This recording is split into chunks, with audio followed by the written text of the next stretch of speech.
היציאה. הלוואי יכולתי להבין על מה בנות חושבות בלילה, למה הן אוכלות עליי סרטים, גם אלו ששלחו לי מלבס כמה חצים. איזה עולם רשע, דייטים מרגשים היום בסך הכל פגישה. עוד לא הבנתי, איך לא הבנתי את הגישה.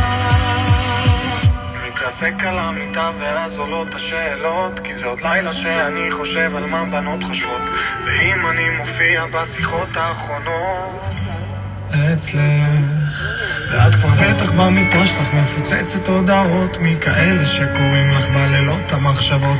אז איך אפשר לישון בשקט כשאת מחוברת אבל מתנתקת לי מהלב?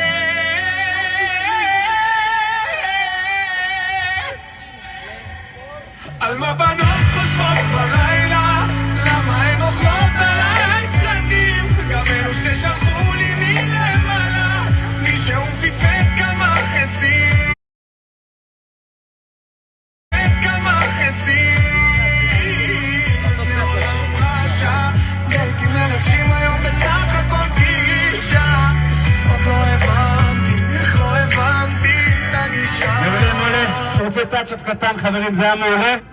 Can you put some music we had before? That was amazing. מה נשמע שותפים? Oh!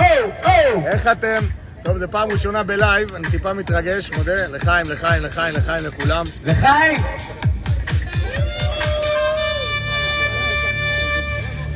נראה לי תכף נעשה את הנשיקות שלי קצת, לא? מה אתם אומרים? ניתן איזה שיר קטן מלובלב? אחרי זה אני מחייג.